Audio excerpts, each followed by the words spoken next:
ओम नमो भगवते वासुदेवाय नमः। जय श्री कृष्णा, जय श्री राधा। नमस्कार दोस्तों, आपके अपने YouTube चैनल श्री राधा में आपका स्वागत है। आज हम इस वीडियो में आपको देवउठनी एकादशी की कथा बताने जा रहे हैं। कार्तिक माह के शुक्ल पक्ष की एकादशी को देवउठनी एकादशी, देवउठनी ग्यास या प्रबोधनी एकादशी के नाम से जाना जाता है।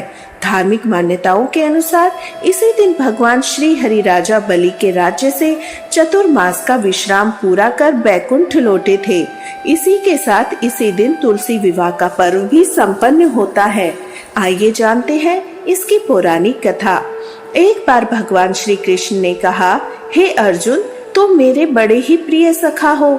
हे पार्थ, अब मैं तुम्हें पापों को नाश करने वाली, पुण्य और मुक्ति प्रदान करने वाली प्रबोधनी एकादशी की कथा सुनाता हूँ। श्रद्धा पूर्वक श्रवण करो। इस विषय में मैं तुम्हें नारद जी और ब्रह्मा जी के बीच हुई वार्तालाप को सुनाता हूँ। एक समय नारद जी ने ब्रह्मा जी से पूछा, हे पिता, प्रबोधनी एकादशी के व्रत का क्या फल होता है? आप कृपा करके मुझे यह सब विधान पूर्वक बताएं। ब्रह्मा जी ने कहा, हे पुत्र, कार्तिक माह के शुक्ल पक्ष की प्रबोधनी एकादशी के व्रत का फल 1 सहस्त्र अश्वमेघ 100 राजस्व यज्ञ के फल के बराबर होता है। नारद जी ने कहा, हे पिता, एक संध्या को भोजन करने से, रात्रि में भोजन करने, पूरे दिन उपवास करने से क्या क्या फल मिलता है? कृपया कर विस्तार पूर्वक समझाइए। ब्रह्मा जी ने कहा, हे नारद, एक संध्या को भोजन करने से 2 जन्म के, पूरे दिन उपवास करने से 7 जन्मों के सभी पाप नष्ट हो जाते हैं। जिस वस्तु को त्रिलोक में मिलना दुष्कर है, वह वस्तु भी प्रबोधनी एकादशी के व्रत से सहज ही प्राप्त हो जाती है। प्रबोधनी एकादशी के व्रत के प्रभाव से बड़े से बड़ा पाप भी क्षण मात्र में नष्ट हो जाता है। पूर्व जन्म में किए गए अनेक बुरे कर्मों को प्रबोधनी एकादशी का व्रत क्षण भर में नष्ट कर देता है। जो मनुष्य अपने स्वभाव अनुसार प्रबोधनी एकादशी का विधान पूर्वक व्रत करते हैं, उन्हें पूर्ण फल प्राप्त होता है।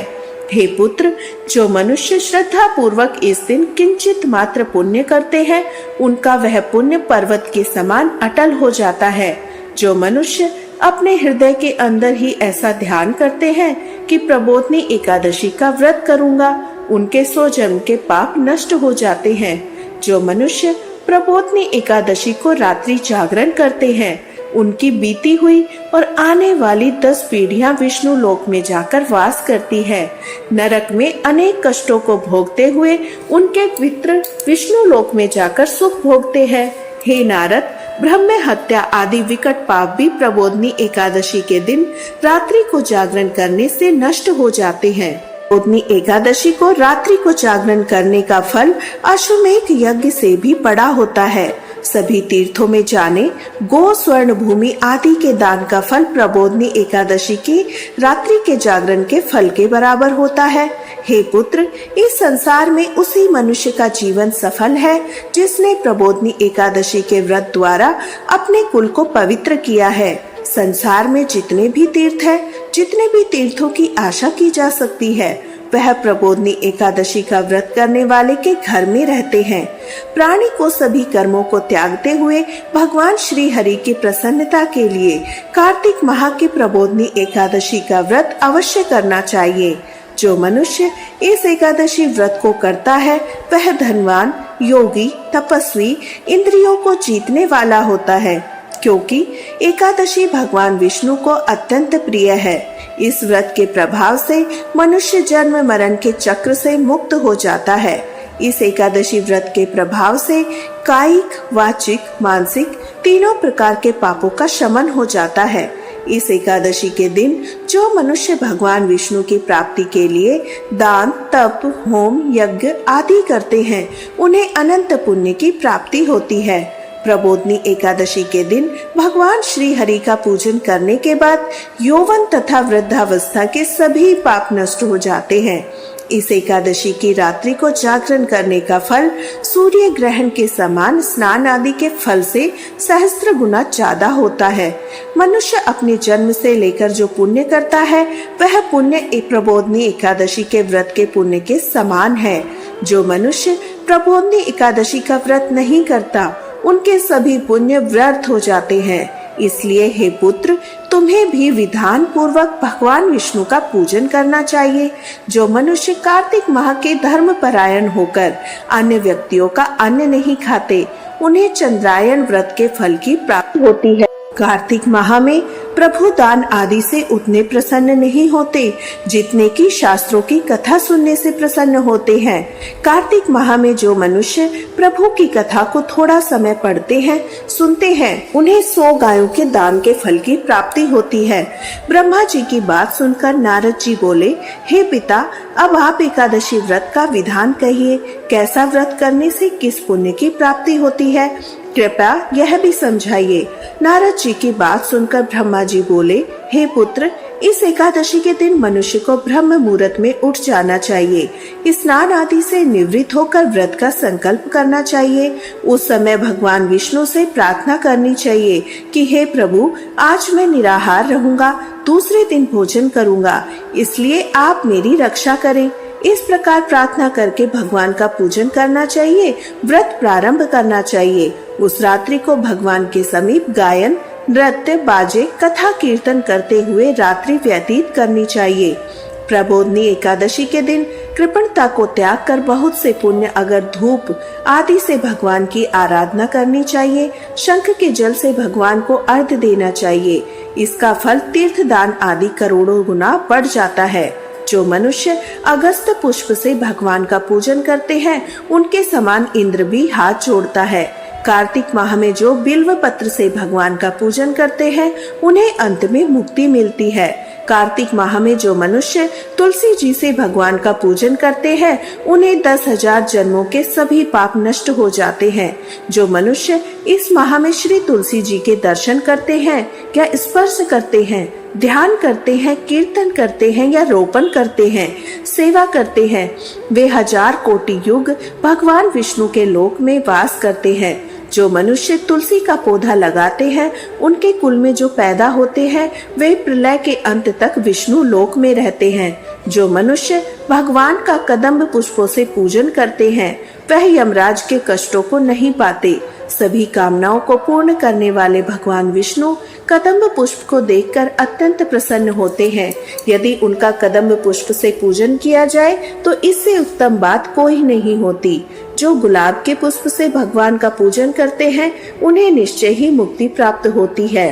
मनुष्य बकुल और अशोक के पुष्पों से भगवान का पूजन करते हैं, वे अनंत काल तक शोक से रहित रहते हैं। जो मनुष्य भगवान विष्णु का सफेद लाल कनेर के पुष्पों से पूजन करते हैं, उन पर भगवान अत्यंत प्रसन्न होते हैं। जो मनुष्य भगवान श्री हरि का दुर्वा दल से पूजन करते हैं, वे पूजा के फल से 100 गुना ज्यादा फल पाते हैं। जो मनुष्य भगवान का शमी पत्र से पूजन करते हैं, वे भयानक यमराज के मार्ग को सुगमता से पार कर जाते हैं।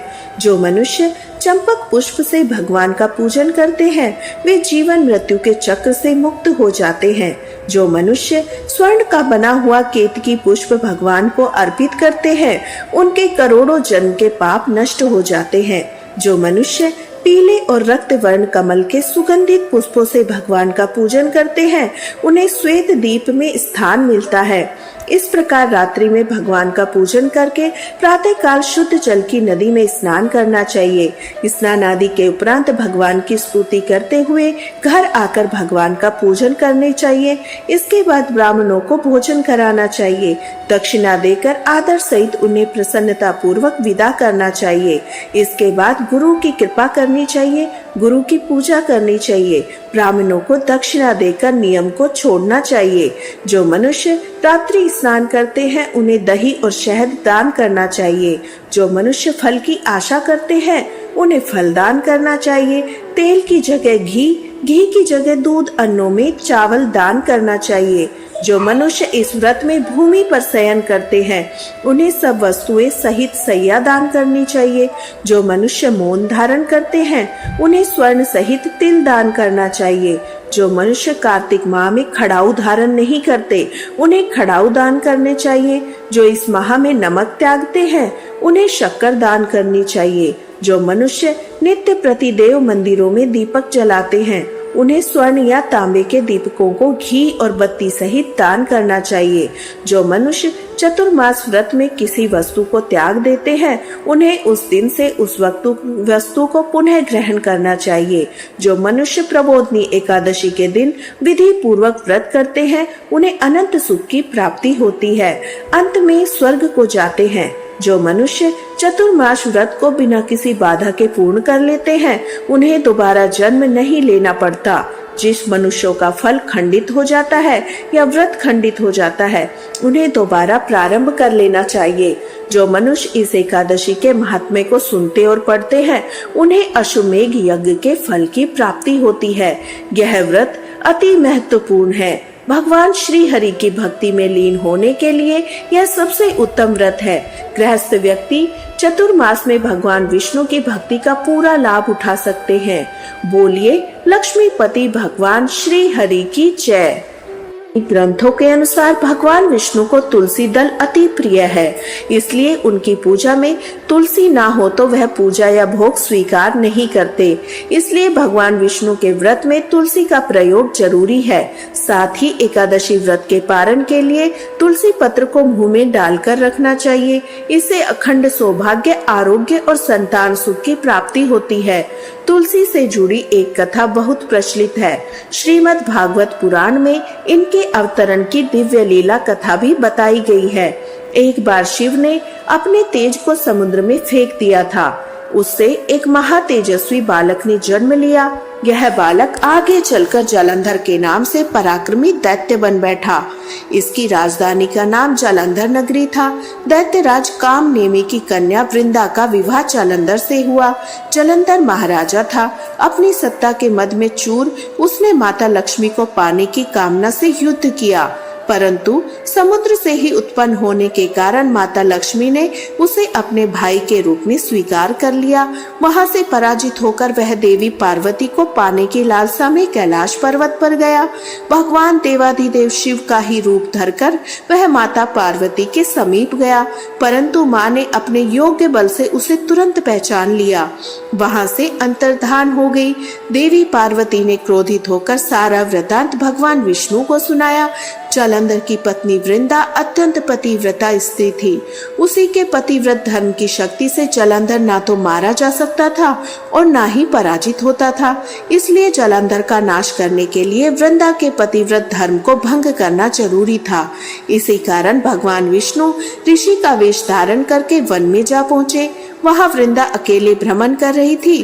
भगवान के साथ दो मायावी राक्षस भी थे, जिन्हें देखकर वृंदा भयभीत हो गई। ऋषि ने वृंदा के सामने पल में दोनों को भस्म कर दिया। उनकी शक्ति देखकर वृंदा ने कैलाश पर्वत पर महादेव के साथ युद्ध कर रहे अपने पति जालंधर के बारे में पूछा। ऋषि ने अपनी माया जाल से दो वानर प्रकट किए। एक वानर के हाथ में जालंधर का सिर था, दूसरे के हाथ में धड़। अपने पति की यह दशा देखकर वृंदा मूर्छित होकर गिर पड़ी।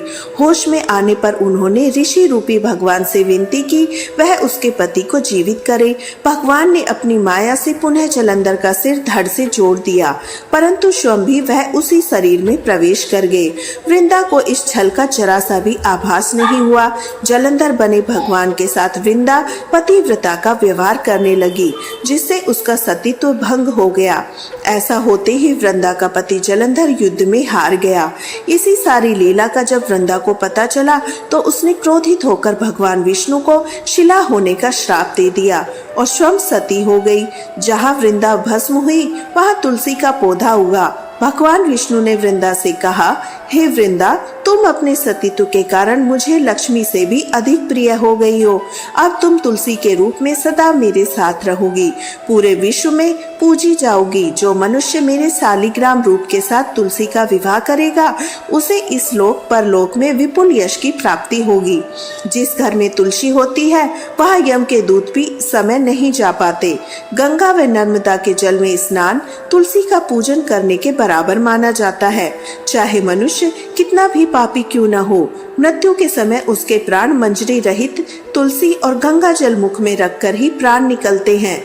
वह पापों से मुक्त होकर बैकुंठ धाम को प्राप्त होता है। जो मनुष्य तुलसी व आंवलों की छाया में अपने पितरों का श्राद्ध करते हैं, उनके पितृ मोक्ष को प्राप्त हो जाते हैं। उसी दैत्य जालंधर की यह भूमि जालंधर के नाम से विख्यात है। सती वृंदा का मंदिर मोहल्ला कोट किशनचंद में स्थित है। कहते हैं इस स्थान पर एक प्राचीन गुफा थी जो सीधी हरिद्वार तक जाती थी। सच्चे मन से 40 दिन तक सती वृंदा देवी के मंदिर में पूजा करने से सभी मनोरथ पूर्ण होते हैं। भगवान श्री हरि प्रसन्न होते हैं।